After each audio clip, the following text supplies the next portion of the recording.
to the most stressful evening of your senior year or your junior year, and I apologize for that ahead of time. But Ms. Deb Hempel is our guest presenter tonight from MIFA. She's outstanding.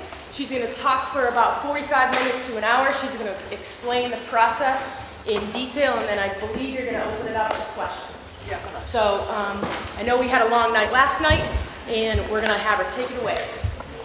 Welcome, Deb.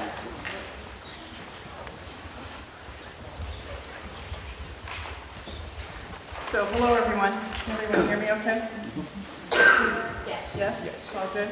Okay, so I'm Deb Hempel. I am a school counselor, actually, at another high school here on the Cape. I do this part-time for MIFA, help them out because they don't have a lot of people on the Cape that can do these kinds of things, and I actually really enjoy talking about financial aid.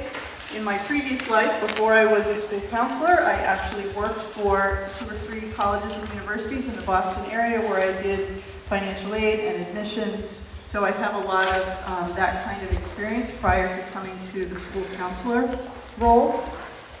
In addition to that, I am actually a parent of a college junior and a high school senior. So I am living this with you. I am right there with you. This is a stressful time.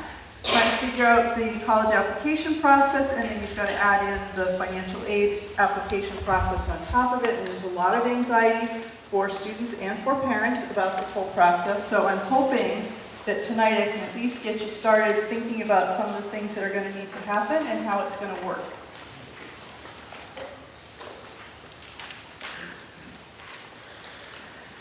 So a little bit about MIFA. MIFA stands for the Massachusetts Educational Financing Authority. Has anybody heard, how many people have heard of MIFA? Okay, some of you. They might have heard like radio ads for their college savings programs, for instance. So that's what and they actually have some student loan programs as well, some education loan programs. So that may be where how you're familiar with them. But if you haven't checked out their website, I would encourage you to do that, because MIFA that is their mission, really, is to help families with this college financing process. So they are a nonprofit organization, and this is what they do. And their website is phenomenal. They have so many good resources, and you can watch webinars, and they've got forms, and they've got lots of information and links to other things.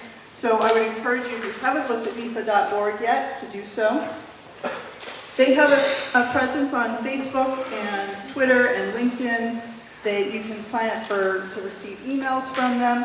One of the forms that you hopefully got when you came in is actually a survey that I would ask you to fill out if possible. And you don't have to provide an email address, but if you want to provide an email address, they will send you timely newsletters about things that are relevant to whatever is happening at this point.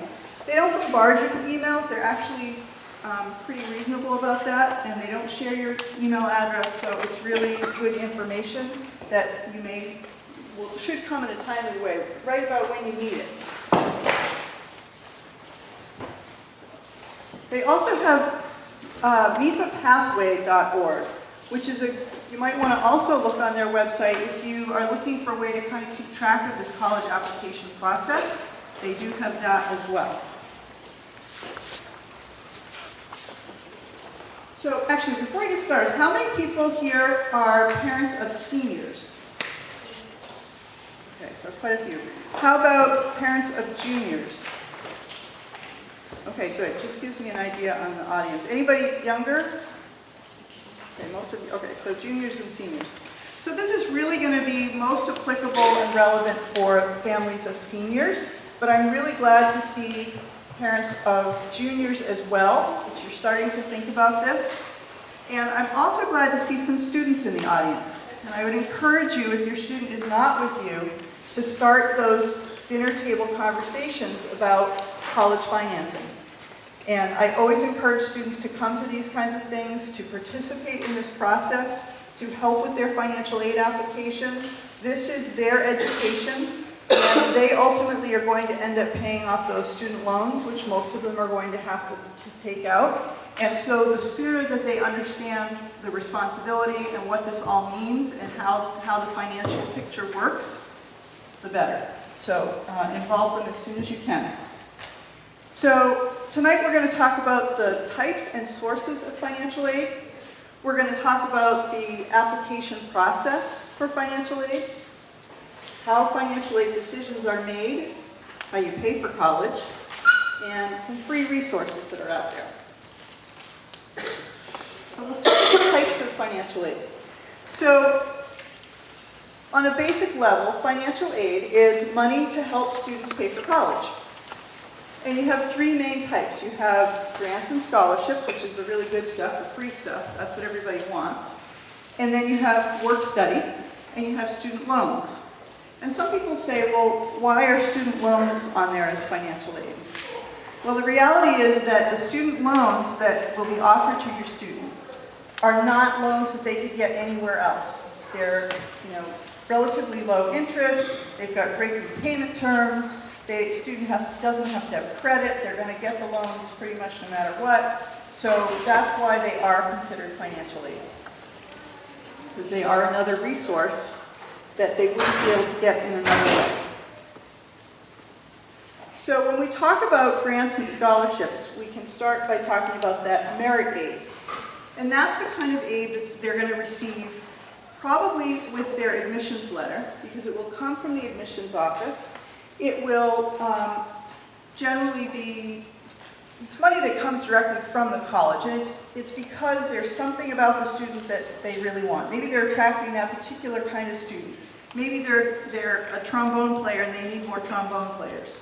Maybe it's because they are top 10% of their class, or there's all sorts of reasons why a college may offer a merit scholarship.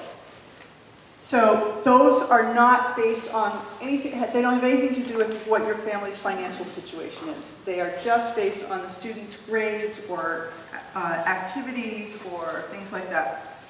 Okay? They may or may not be renewable.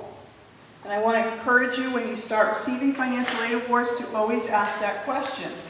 Is this renewable? What does the student have to do to receive this same kind of financial aid next year? Okay. They're not offered at every school, so not all colleges have the resources to offer merit-based aid. Occasionally, you will find a separate application required for merit aid. Not often, but occasionally. Or there may be a particular scholarship, like the presidential scholarship at a college, that they do have an additional application that they need you to fill out. But most of the time, they're just looking at students as they look at everyone who applies to see if they could give them some type of merit aid. Application deadlines may be as early as November. Okay, so you need to be really careful of this. Read the financial aid pages for each of the colleges, because there's good information there. And it's important that you not miss deadlines, and I will say this multiple times probably tonight. Missed financial aid deadlines mean less financial aid. You cannot miss those deadlines. Really important.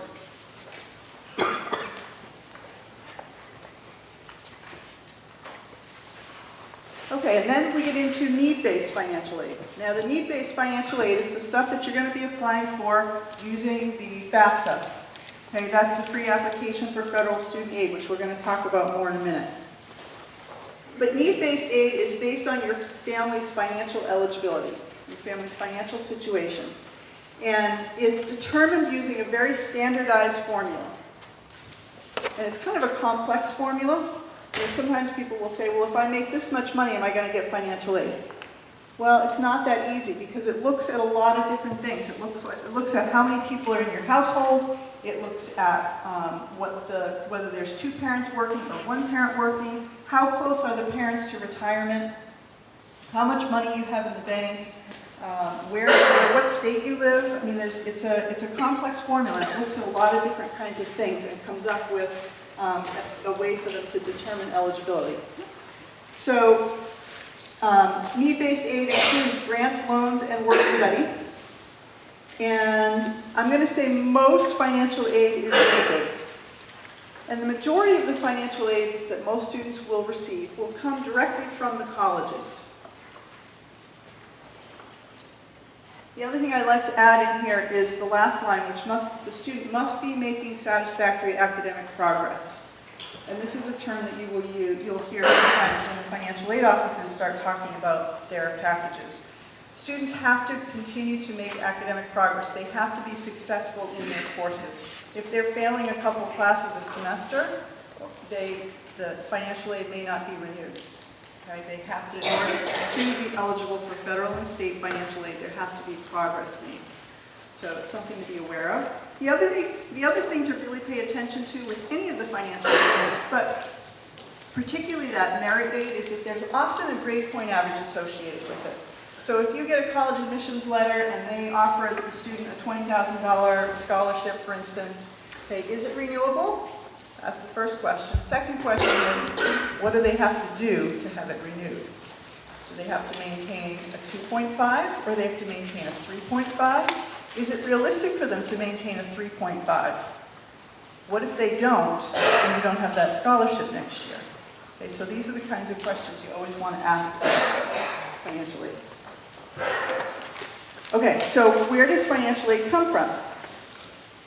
Well, there's federal aid, and that's in the form of grants, work study, loans, tax incentives.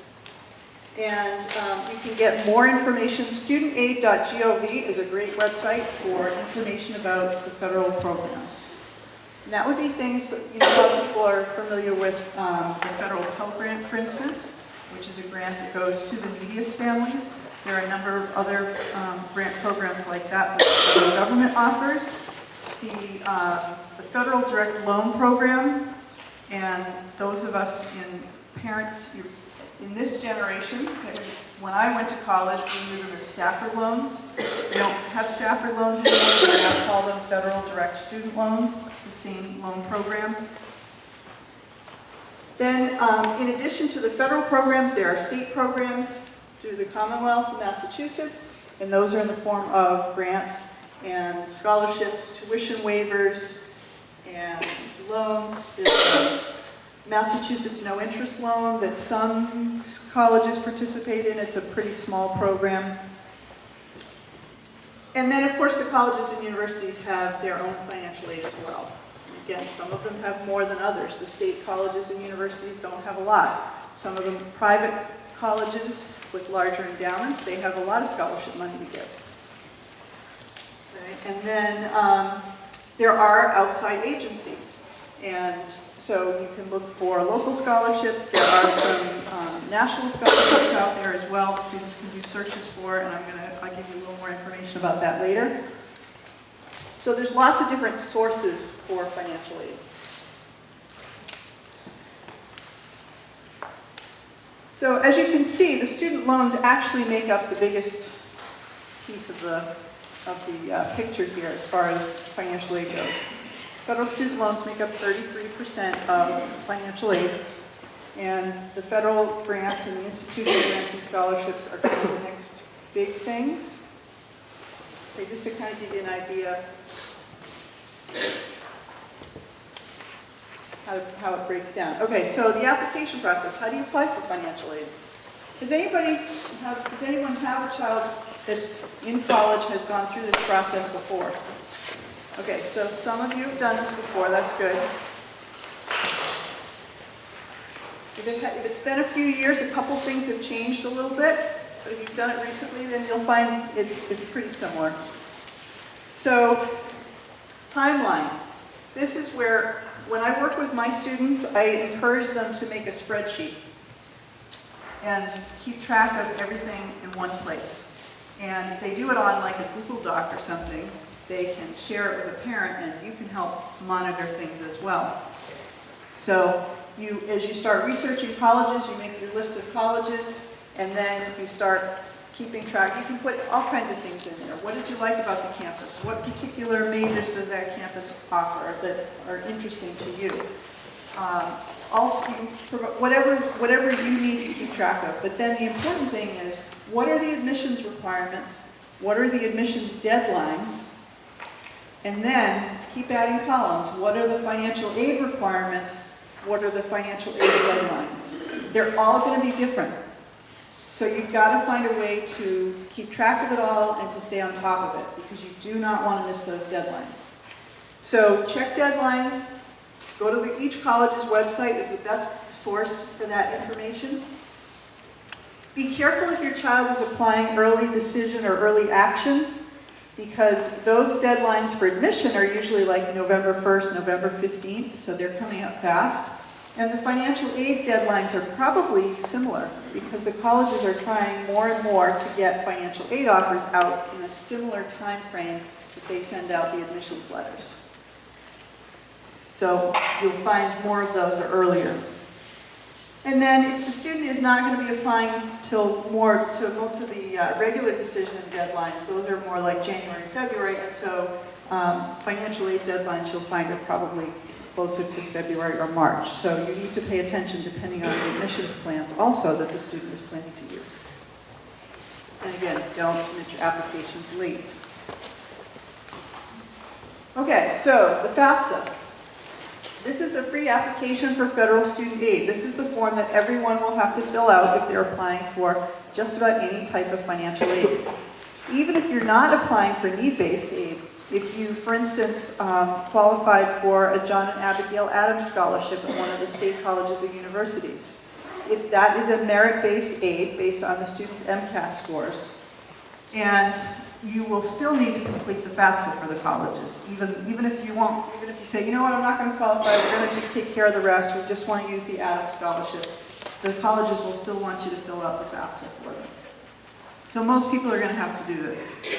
The key here is that it's the free application for federal student aid. You should never have to pay to fill out this application. In the past, there have been some kind of shady websites that tried to get away with charging for this, and the federal government has done a pretty good job of shutting those websites down, but I can't guarantee others haven't popped up. So it's a fairly easy form. I know a lot of people have form phobia, but I encourage you to just sit and do it. This one is not hard, and they've made it easier and easier by including a data retrieval tool where you can actually go out and have all of the information from your tax returns from the IRS website will get imported into the FAFSA. So you don't even have to sit there with your tax returns and enter all the numbers and worry about whether you're entering the numbers correctly or not. It will do it for you. So it's getting easier and easier. So the FAFSA is available October 1st. So you can't go home tonight and do it, but you could start it over the weekend potentially, if you really want to get going. But before you can do the FAFSA, there is a process that you have to go through, and this you could go home and do tonight if you want to. It's called the FSAID. So you're gonna do the FAFSA online, and the only way to sign it is to either print out a signature page and mail it in, which I don't recommend, or to do an electronic signature. So the federal government came up with this way to do an electronic signature. They call it an FSAID. So every person who is going to sign a FAFSA has to have an FSAID. You only need one for each person who's signing the form. So you have to have, the student has to have an FSAID, and one parent has to have an FSAID. You don't have to have both parents sign the FAFSA, only one. So you will end up with 2 FSAIDs. Now, if you have 2 children in college, and you're filling out 2 FAFSAs, one for this child and one for this child, your family's going to have 3 FSAIDs. This child will have one, this child will have one, and you as the parent will have one that you use for either. Remember that it's just your signature. It's not unique to the application, it's unique to you. So it's going to ask you for social security and birth date, and you have to set up all of these different things in order to get this FSAID. And of course, keep track of all of these passwords and usernames and things like that. It's really important not to lose it. So you can set up the FSAID ahead of time. I have seen them turn them over within a day or so, and I have seen them take a little longer than that. So it doesn't hurt to do it a little ahead of time and get that part squared away. As I said, there's an IRS data retrieval tool, that works for most families. Now, there are always going to be circumstances where it doesn't work. It doesn't work, for instance, if you filed an amended tax return. You had to make a correction after you filed. It doesn't work if parents are separated or divorced, but they still are filing a joint tax return. So there are some kind of unique circumstances like that. But for most families, this is the easiest way to do it.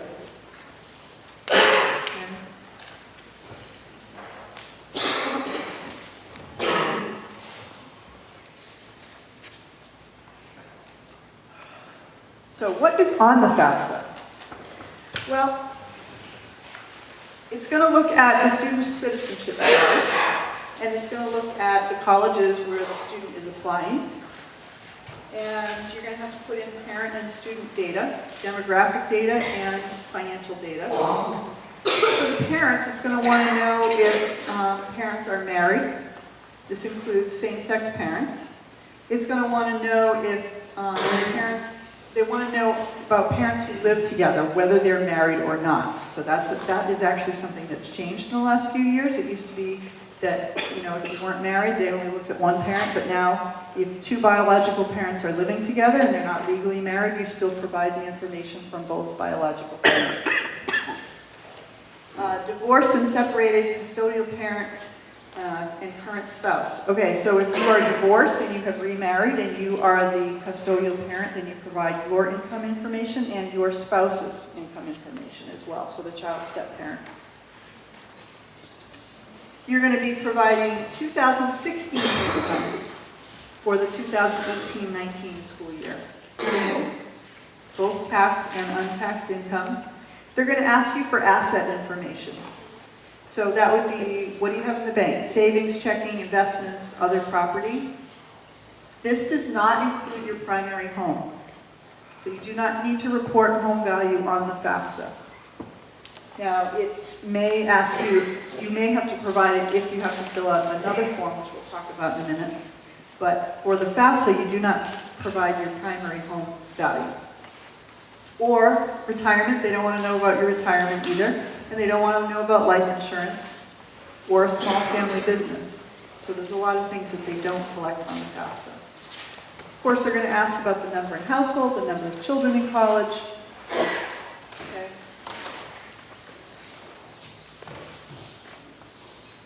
So there's a second form called the CSS profile. As I said, all colleges will use the FAFSA, but there are a few that will use the CSS profile in addition to the FAFSA.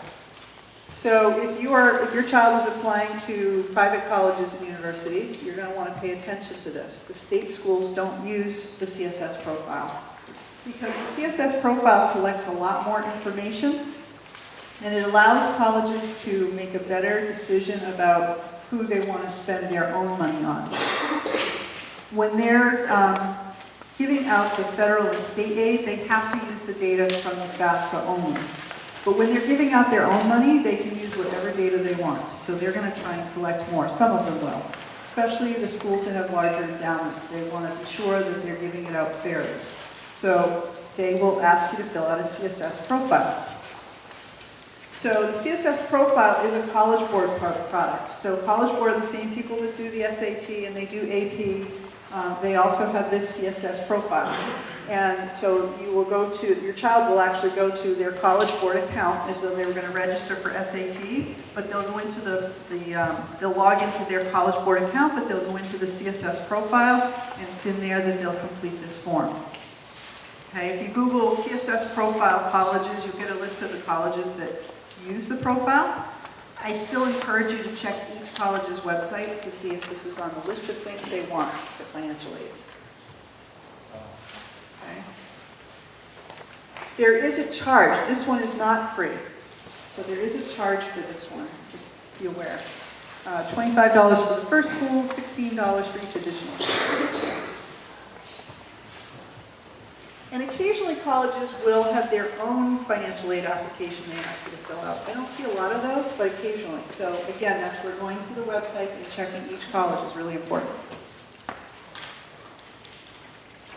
Okay, so once you fill out the FAFSA, within a week or 2 weeks, the turnaround time has gotten pretty fast. You're going to get back what's called a student aid report.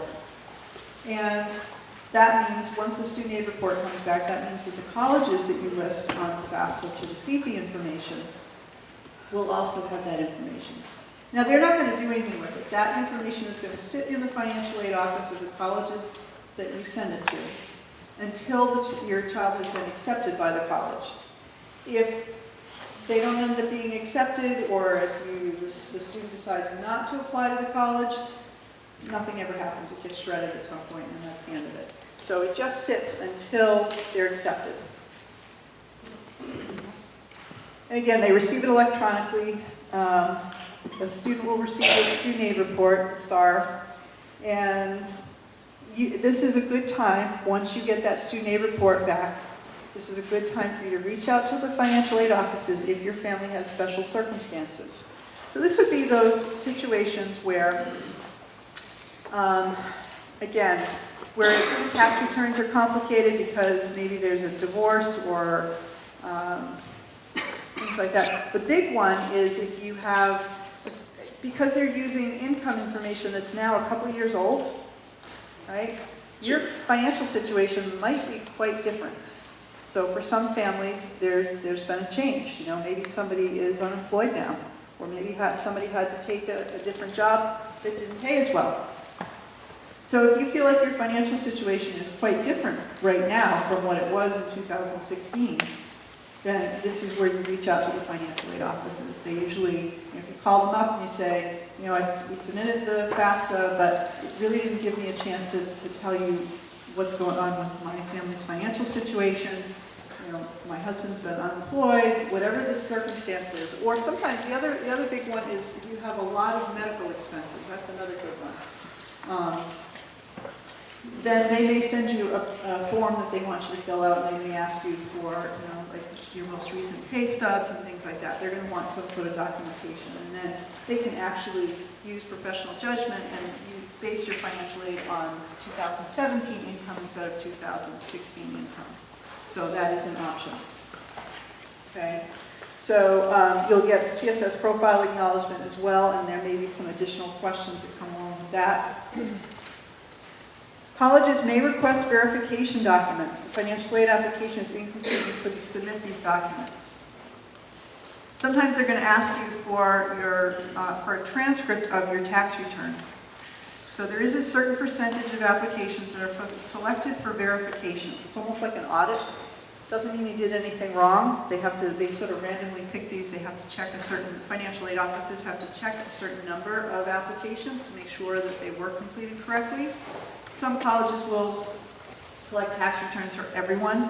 Some want these tax transcripts. If that's the case, what a tax transcript is it's a report that you get directly from the IRS that has all of the data that you provided on your tax return. So they may tell you they want that, and they'll tell you how to get it. At that point, we're not going to talk about that tonight, because many of you won't need to do that. Okay, and then, like I said, once the student has been accepted, then colleges will review the financial aid applications and determine the financial aid award. Now, I want to back up a little bit and talk about the request for verification documents.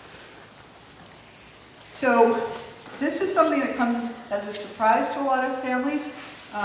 You are used to dealing with high school, secondary school, and if you need something, you call up the high school and you say, you know, I need this information, and they give it to you. Once a student graduates from high school and goes to college, you can no longer do that. You can't call the registrar's office and find out what classes they registered for or what their grades were last semester. They will not give you that information. If you call the financial aid office and ask for specific information about the financial aid award, they will not give you that information. If you call the billing office and ask what you owe this semester, they won't give you that information, which seems crazy because you're the one paying the bill. But I like to tell parents that you need to this is where talking about all of these things with your student is helpful. Your student will have to actually go in and sign a release form in order to have to give you access to all of that information.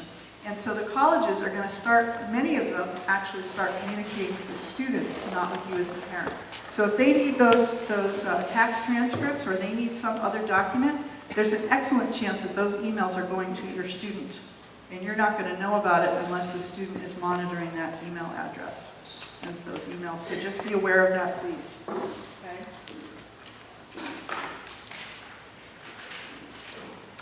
So how do they make decisions about what you're eligible for? Well, they start with our cost of attendance, which is tuition and fees and room and board. Okay, and the things on top that are blue, these are the things that you actually get billed. And then the things underneath in red are books and supplies, transportation, personal expenses. So they build in, they know that you're going to have to pay for some of these other things as well, that it's not just what they're going to bill you, that students do have other expenses. So they add all of this stuff together and they come up with their cost of attendance, is what they call it. Okay, and then they use what's called the expected family contribution, the EFC. The EFC is calculated from that data you provided on the FAFSA. And so they'll put it through this complex formula and it will spit out a number, and this is your expected family contribution. And most families, most parents, when they see it go, are you kidding me? Okay, it's usually really much higher than you would think it is. But this is what they have determined, that compared to other families in similar situation, this is what you potentially have the resources to pull together and come up with. So the same federal formula is used for every family. Some colleges also use an institutional formula, again, for their own grant and scholarship aid. And the thing to remember in this whole process is that the families have the primary responsibility for paying for college. Also, the expected family contribution is not necessarily what you will pay. So if you have an expected family contribution of $10,000, you can't sit back and say, we just have to figure out how to come up with $10,000. Because a lot of schools can't meet 100% of financial need. So a lot of families end up paying more than their expected family contribution. So if you're curious about what your expected family contribution is, there are some EFC calculators. There's one, bigfuture.collegeboard.org, and there's also the FAFSA forecaster on fafsa.gov. So those are some ways you can plug in the information and get an idea what your expected family contribution is going to be. So the other thing I want to make you aware of is net price calculators. Every college and university is required to have a net price calculator on their website. So what this does is it allows you to put in all of your financial information anonymously. It will try and ask you for the student's name and information, but you don't, those are usually optional questions, you don't have to answer them. And so you enter your income information, your asset information. Often they'll ask for the student's GPA and SAT test scores because they're looking at merit aid. And you put all of this stuff in, it takes a few minutes, and then it will spit out a very estimated approximate financial aid award. This is what they estimate you might qualify for. So I encourage you to do a few of them. If your student's got a list of schools they're interested in, do some. Once you do a couple of them, they get easier because you find you're entering the same information over and over, and it will start to give you a sense of what you might be eligible for. Okay, it will show you both federal and institutional aid. They may include the merit-based aid. Okay. It is definitely an estimate. It's not anything you can really count on for sure, but it, like I said, do a few of them, it kind of starts to give you an idea of what it might look like. So they take that cost of attendance, all of those, the direct charges that you're going to have, plus those additional expenses. They subtract the expected family contribution, and that tells us what your financial aid eligibility is, what your need is. And they're going to try to fill in that financial aid eligibility as best they can. Excuse me. So a lot of times families have questions about, well, are we going to be in trouble because we have a lot of money in the bank, or what do we need to do to try and get the most financial aid? So the next couple slides talk about how the expected family contribution is calculated. And what you will see from looking at this is that the assets actually don't have a huge impact. So on this slide, we have 3 families that all have identical income, but they have very different assets. And you can see what the expected family contribution is. It's a family of 4, 1 child in college. So even if you have $75,000 in the bank, the expected family contribution is still only $2,885 more than the family that does not have any money in the bank. So you can see it doesn't have a huge impact. But if we go to the next slide, you will see it's a very income-driven formula. So this is, on this slide, the parent assets are the same. Everybody's got $50,000 in the bank. But the combined parent income changes. And you can see what a big difference it makes in the expected family contribution. So it's your income that really drives the expected family contribution, much more than your assets.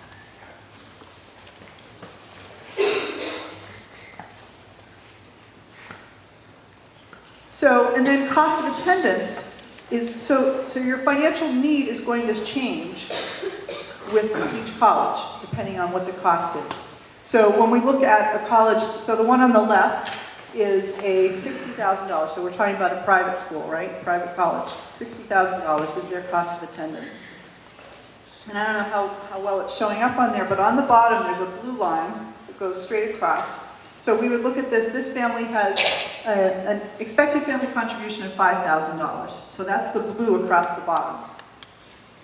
And the eligibility is the green bar. So $60,000 school, they have $55,000 of financial aid eligibility.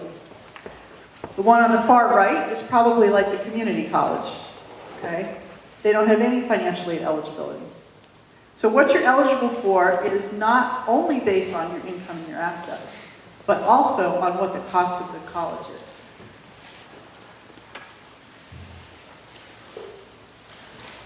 So another way we can look at this is to take a look at a college with a cost of attendance of $40,000. And sometimes thinking of it as like a bucket or a barrel helps. So the first thing the colleges are going to do is they're going to put that expected family contribution in. So the $5,000 goes in first. And then they're going to offer the student, maybe this is a merit-based scholarship, okay, based on, because they did really great with their grades, and so they're going to offer them this merit scholarship for $9,500. And then maybe there's some need-based grant too that they can offer the student. So there's another $13,500. They're going to put in that student loan. You're going to see these student loans on just about every, if not every single financial aid award. So $5,500. And they're going to put in work study. But there's still if you add it all up, there's still $3,000 of unmet need. And that is the family's responsibility. Okay? The colleges can't always meet all of, in fact, most colleges can't meet all of your financial need. So that's the reality. The other thing to be aware of is that work study, I happen to love work study for a number of reasons. Work study is a federal program. It's a need-based program, so students it'll be on the financial aid award. And so if a student has let's to make it easier, we'll just say $2,000 work study award. That means that over the course of the year, they can earn up to $2,000. So they find a job on campus, and it might be checking IDs in the gym, it might be filing in the admissions office, it might be working in the cafeteria, it might be helping out in the library. There's all kinds of jobs on campus, and then they get a paycheck every 2 weeks or 1 week or however often the college pays. So, and that's usually what I usually tell families is that's the money that they can use to put gas in their car if they've got a car, to go out with friends, to get pizza on Friday night, whatever it will be. It's their sort of pocket money, so they don't have to keep asking you for money all the time. The advantage of work study is that, first of all, it gets them working on campus. So it's another way for them to get involved on the college campus and to feel like they belong there, which is really important in the transition to college. So that's one of the reasons I really like work study. They get to know some of the other departments and adults on the campus. Sometimes working in the admissions or financial aid office is not a bad thing. As people get to know you, it can be helpful. So and the other thing about work study is that if a student has worked over the summer, for instance, and earned $2,000, and they go to school and they earn another $2,000 from the work study program, when they file their taxes, they're going to file their taxes having made $4,000. $2,000 work study, $2,000 over the summer at their part-time job. So you'll pay taxes on the $4,000, but when they go to apply for financial aid the next year, they actually deduct the $2,000 in work study from their income. So when they're calculating their eligibility for financial aid, it's as though the student only earned $2,000. Does that make sense? Okay, so there's some definite advantages to work study, and I encourage students to do it if they qualify for it.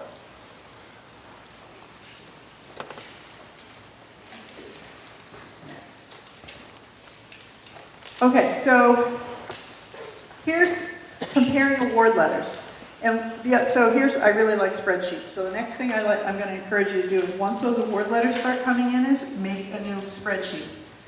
Okay, so you're going to look up what is the tuition for each of the colleges they've applied to. What is the room and board for each of the colleges? Okay, so what's the total cost? What are we going to get billed? Okay, now how much financial aid are they giving us? What is this grant and scholarship aid? Okay, so take that off the top. Okay, and then they're offering us how much in loans. So put the loans on there. Take a look at it. And then you can really start to see what it's going to cost. So if you look at this, we have cost of attendance is the same for 3 colleges, $40,000. And you have an expected family contribution of $5,000, so total aid eligibility is $35,000.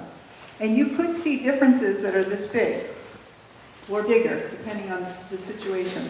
So we've got different grant and scholarship amounts, but you'll see the student loan is consistent, because that is the maximum for the first year for students.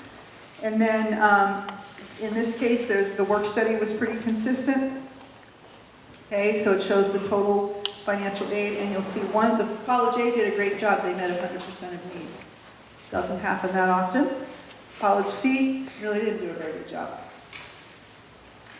So so it's really hard to look at financial aid awards and just look at the bottom line. Well, this one gave us $20,000, this one gave us $30,000. Okay, but is that loans? Is that grants? What's the cost of attendance? What's left as unmet need? So you've really got to break it down and take a look at it this way. Yes? But there's no expected family contribution on that. Is there a reason for that, or is it just that you did what you were doing? Let's see, I'll have to add it up in my head. So the total aid, for college A is $35,000. The cost of attendance is $40,000. The expected family contribution is $5,000. So this family's financial need at these 3 colleges is $35,000. So the college A met 100% need. The EFC is factored in there, 35 plus that $5,000. Does that make sense? Yes, thank you. Okay. So you'll also see variations in the types of aid. So here's the same situation. Cost of attendance, $40,000. Expected family contribution, $5,000.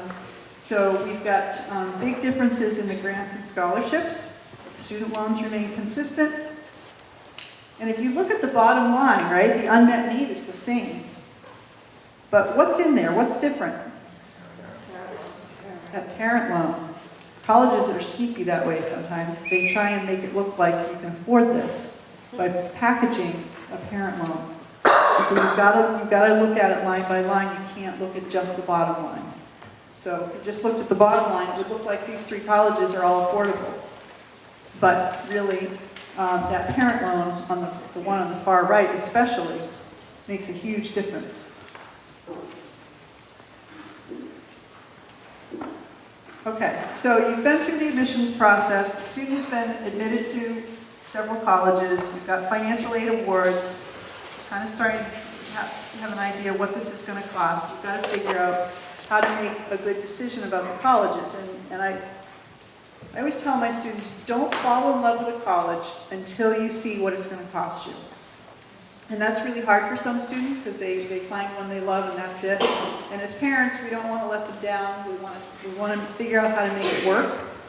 But again, talk about this stuff early on. Help the students to understand that financially, it doesn't always make sense to go to a particular college. You know, there are lots and lots of colleges out there with lots of options, and students can be successful in many different places, and the financial piece is big.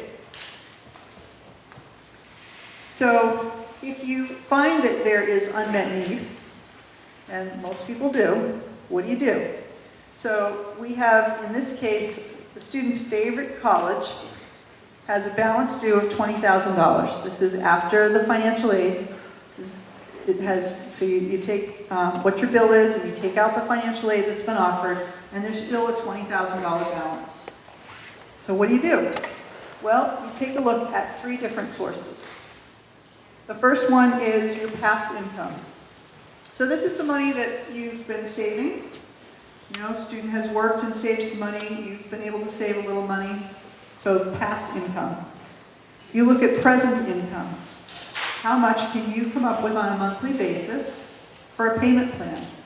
Almost all colleges offer a monthly payment plan. This is a great deal because there's often like a $50, $60 fee for it, but then there's no interest. And you can divide whatever the remaining balance is, you can divide it over 10 months. It's usually 10 months. Occasionally it's 8 or 9 months, occasionally it's a year, but usually it's 10 months.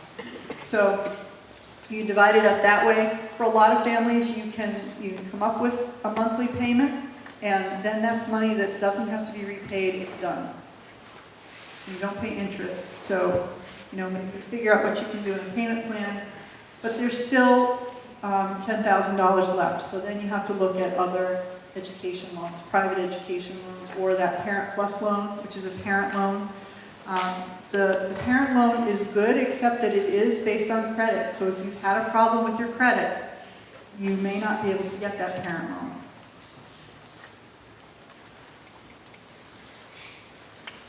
Okay, so let's talk for a minute about the federal direct student loans. These are the loans where the student is the sole borrower. Again, these are the loans that when we were in college, they were the Stafford loan. They now call them the federal direct loan. It's the same program. They have 2 types of loans, a subsidized and an unsubsidized. There are annual limits.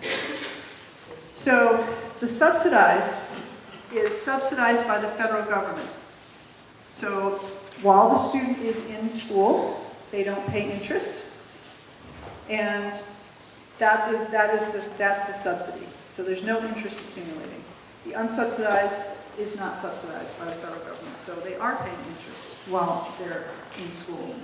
Both of these loans can be deferred until they either leave school or graduate. It's not until they graduate. It's as long as they're enrolled at least half time, which is at least, as long as they're taking at least a couple college classes, whether it's undergraduate or graduate. You know, if they graduate with their bachelor's degree and they decide they're going to go to graduate school, they can continue to defer them. So as long as they're enrolled in college somewhere, they can defer these loans. But again, the unsubsidized ones, they're going to be accruing interest. So, you know, if you've got a $2,000 unsubsidized loan, it's going to be bigger than that when you finish. There is an option to make interest payments monthly, and some people choose to do that, but I would say most people choose to defer the interest along with the principal. The interest rate varies from year to year, so we won't know what next year's is until next July. But for the current academic year, it's at 4.45%, and it's fixed. So repayment, again, there's no payments due while the student is enrolled. There are multiple repayment options. There are lots of different ways for students to pay off these loans. The thing to keep in mind is that for most students, if they borrow the maximum federal direct loan for 4 years, it's about $27,000. And if they defer their interest, it's going to be up closer to $30,000 for what they owe after 4 years of school. So the monthly payment on that is about $300 a month, so for 10 years. So for most students, you know, yeah, it's a car payment, but for most students it's doable, it's manageable, they can make that $300 a month payment. But I want you to see that just using the federal direct loan gets your student a $300 a month payment. If you start adding on other loans, and I talk to families all the time that say, well, you know, yeah, there's still money that they owe, so I'm going to borrow the money for them, and then when they graduate, they can take over paying the loans. How realistic is that?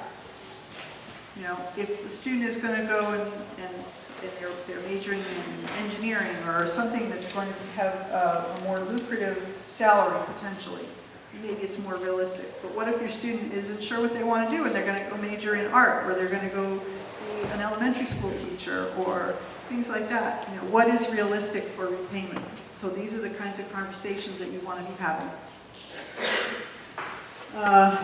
And there are deferment, forbearance, and forgiveness opportunities. Again, you know, if you're going to be a teacher, there's some opportunities there. There's lots of things out there. Yes? Quick question before I forget.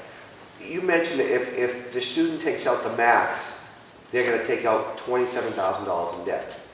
So how do you hear stories of folks out there with, my child has $80,000 in debt or $50,000 in debt? Because they borrow beyond, they take these loans and then they borrow other alternative loans, private loans, or the parents borrow loans and then hand them over to the students. Okay, so there are some other loan programs out there, private loan programs that students can get to pay the difference. So that's how people end up that way.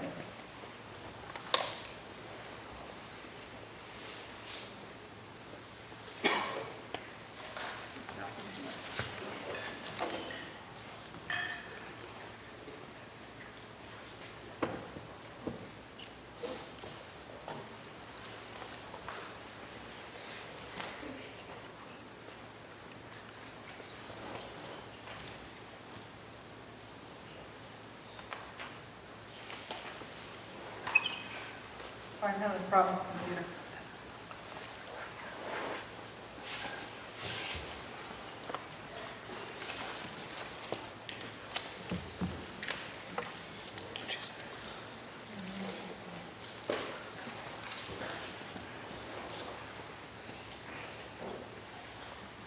It just moved to Okay. Let's back up a little bit here. Okay. So, paying for college in Massachusetts, you do have some other options. I don't know if anyone has heard of some of these programs. One is called Tuition Break. Occasionally there are programs that are offered at some of the state colleges and universities in other states in New England, but are not offered here in Massachusetts. These are usually pretty specialized majors. If your student happens to be one of those students, there are options where you can have a tuition break and you can pay Massachusetts state tuition even though you're attending an out-of-state college or university. So that's one to explore. There are mass transfer options through the community colleges. So Northside Community College, for instance, is a great option for some students. Allows them to do there's several options, including doing some of the general education requirements and then transferring, earning an associate's degree and then transferring to finish their bachelor's degree. And then there's actually one with a Commonwealth commitment, which has to do with actually a reduced tuition rate and a freeze on the tuition, and that's based on students' academics in that associate's program at the community college. All right, so there are some other free resources I want you to know about. There is FAFSA Day, and that is the local one here is going to be at the Upper Cape Tech High School in Bourne on Sunday, November 5th at 1 p.m. They will have a presentation similar to what I'm doing tonight, and they will also have computers set up and people there to help you fill out the FAFSA if you're feeling really intimidated by this process.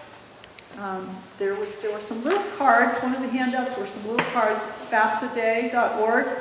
that will show you that that's where this information is coming from. So they have several of those around the state, happening on different days. The closest one will probably be that one, though, at Upper Cape in Bourne. Let's see, there are educational opportunity centers. This doesn't really apply to us here in Cape Cod. If we were up in the Boston area, I would be talking more about this. I'm going to skip over that. If you're looking for additional scholarships, besides those that are going to come from the colleges or from the state and the federal government, there is a website called fastweb.com, and the student can do searches for some larger national scholarship programs. There's a couple of others on here too. Goodcall.com. I actually haven't explored that one. Personally, I should do that, take a look at that one. And MIFApathway.org. MIFA actually has some scholarships listed on their website as well, so you can take a look at those. And then most of the local high schools, and my understanding is you guys will have listings in January. Right? A lot of local organizations here in Cape Cod will offer scholarships to students who are graduates of Monomoy High School, or who are residents of Harwich, or who are going to be majoring in environmental science, or there's all sorts of criteria they're looking for, and so they let the high schools know that they have the scholarship money they want to give away and how to apply for it. The high schools then let you know, but most of those are in the spring of the senior year, so you're going to be applying for those like January, February, March. That's the timeline for those. Whereas if you're looking at some of the bigger national scholarships, that's something students should be doing now, because those are often in the fall of the senior year.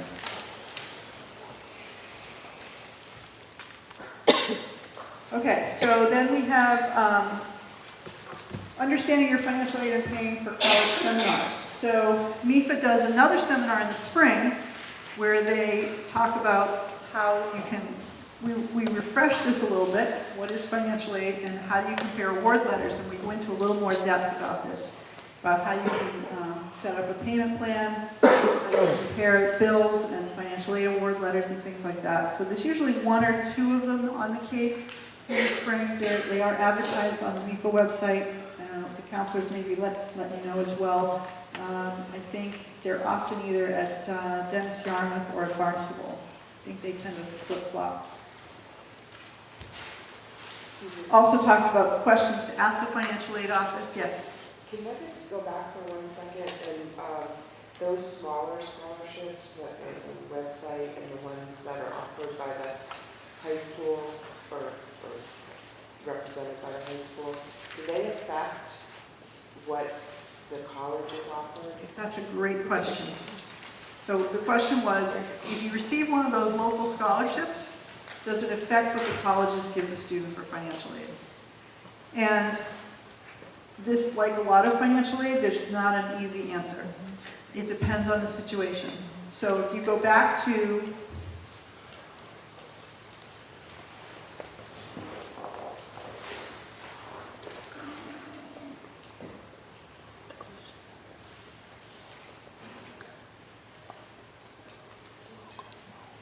if we go back to this slide, for instance. So let's say that the student received a $2,000 scholarship from a local organization. College A would reduce the grants and scholarships most likely, because a student can't have more financial aid than the cost of attendance or than the financial need. Okay, so because they've met 100% need, they will likely reduce their award by $2,000. But if you look at College B and College C, because there's unmet need, they should be able to just put it in there on top and it doesn't affect anything. Okay, so it depends on how much scholarship money the student receives, outside scholarship money, and what the cost of attendance and the unmet need and all of those kinds of things are. And colleges have different policies on this as well. Okay, so it's not an easy question to answer, but it's a good one, and it's a good one to ask financial aid offices. Any other questions right now? I'm almost done, and then I will answer anything else that you have. Let's see.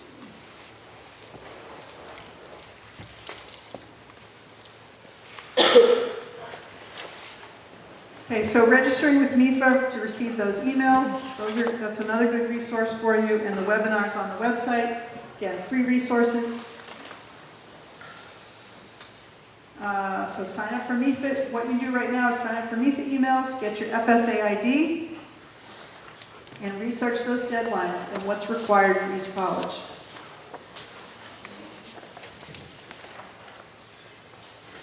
And that's it. We made it to the end. Yes.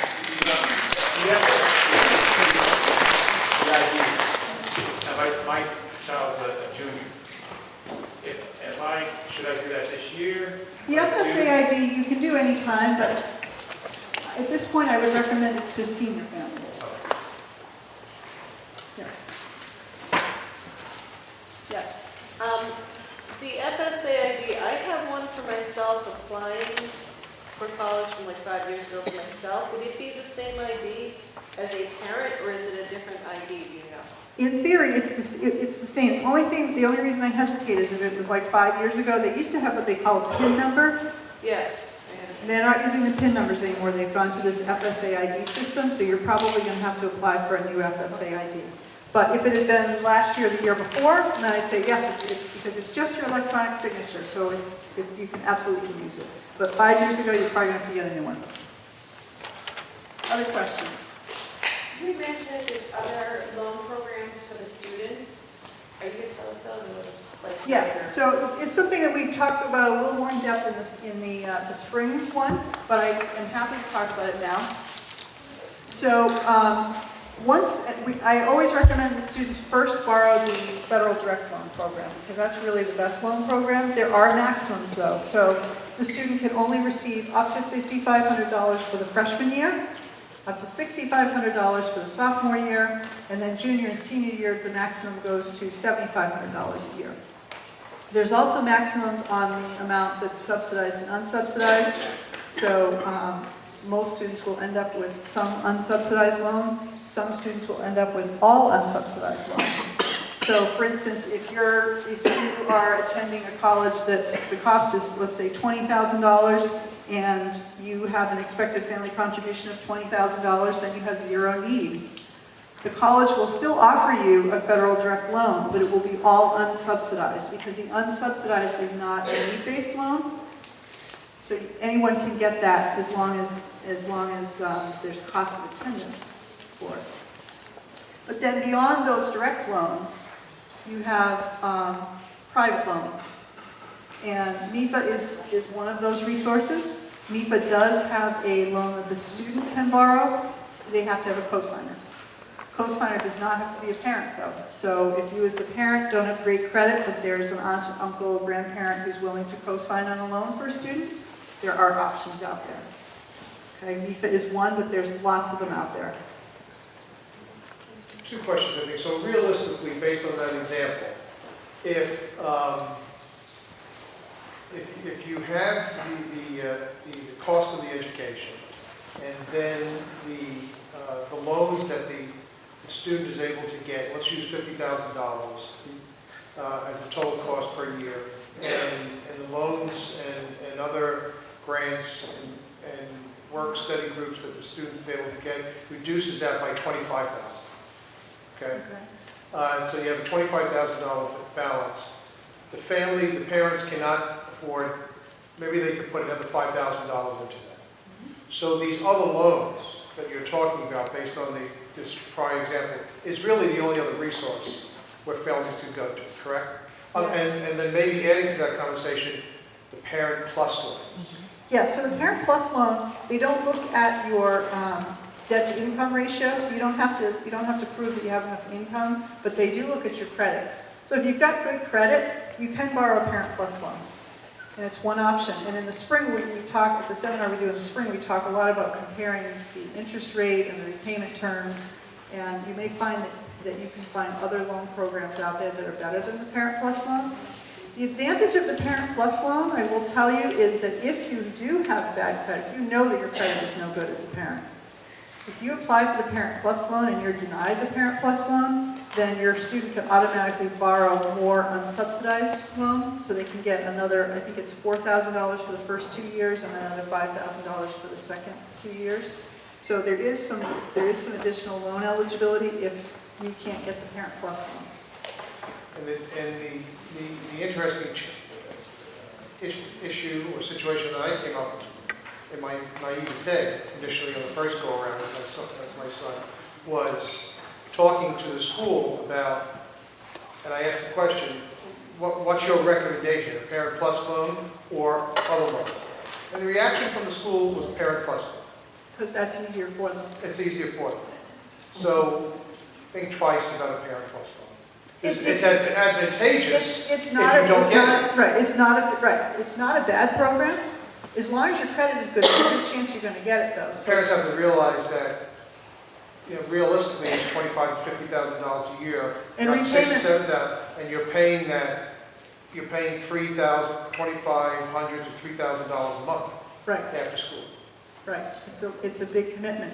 And you got to remember, whatever you're calculating, you have to multiply times 4 or 5.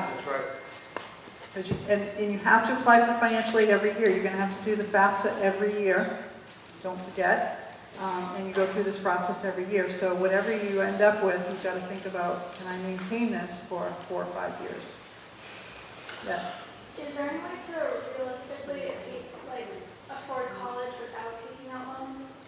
Is it possible to realistically afford college without taking out loans? No. Well, it depends on your family's financial situation and what you're willing to do. Definitely not. I think that's a good question. That's a fair, and I think we should be more optimistic in that response. Yes. Because, there are loans out there that if you're aggressive and get the right people to help but you're going to have to work for them. You're going to have to work and identify them. You could theoretically pay a good portion of your tuition based on that question. Well, so when I work with my students as a school counselor, I talk all the time about making sure you have a balanced list of schools. I'm sure you guys do the same thing, right? You have a balanced list of schools. You apply to those private schools that, you may or may not get into, the really selective ones, because that's the one you always wanted to go to.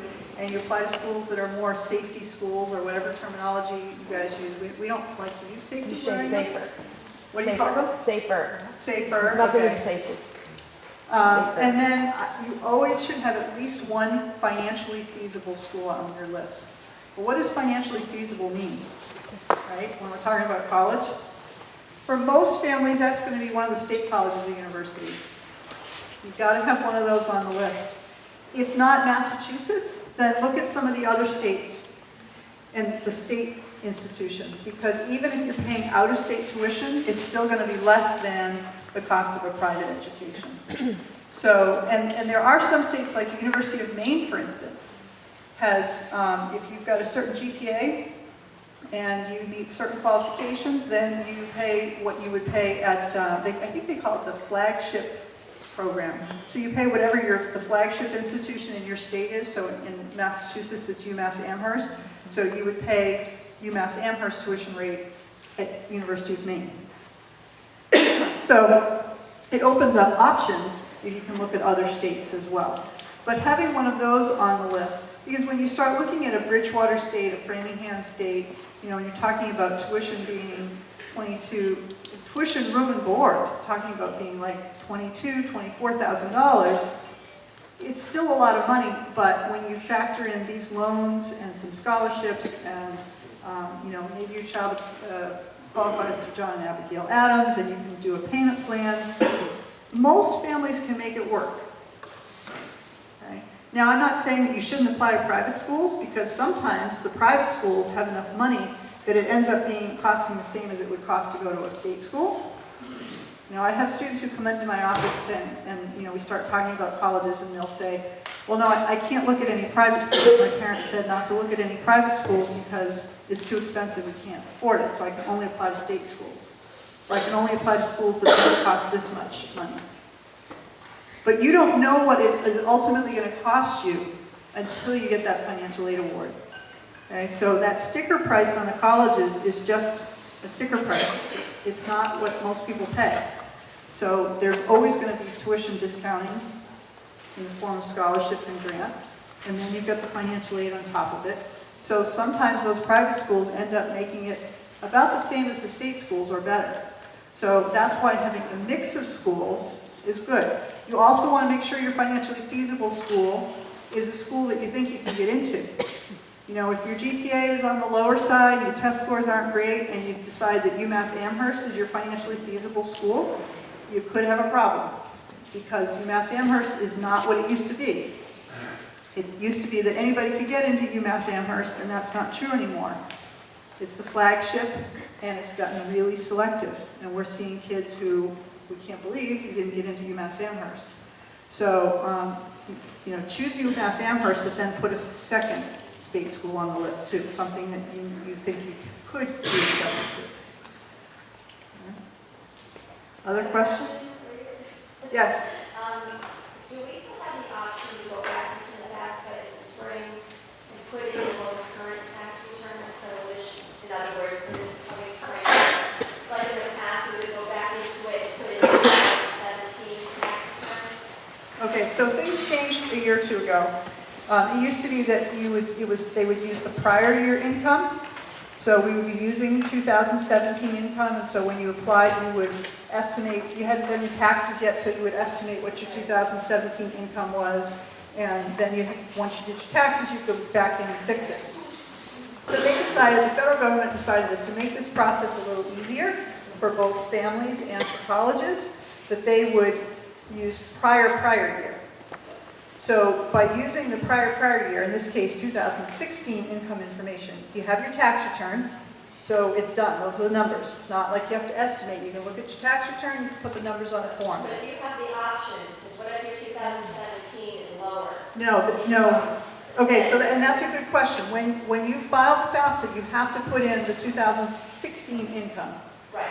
Then you contact the financial aid offices, and you say, my 2017 income is significantly different than my 2016 income, and they will likely send you a form that you fill out, and they will ask for documentation to prove it, and pay stubs and things like that, and can send them all of that, and then they can put that information in using professional judgment and recalculate using that income information. They made it more difficult for people who have their own business now, because incomes fluctuate from year to year when you have your own business.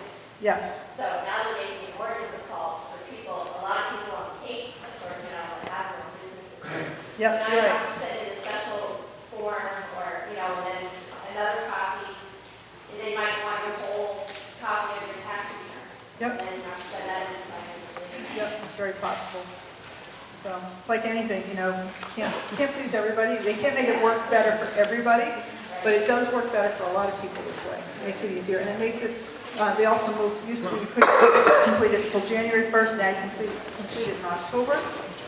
So financial aid offices can get information earlier. So that's one of the things that's helpful.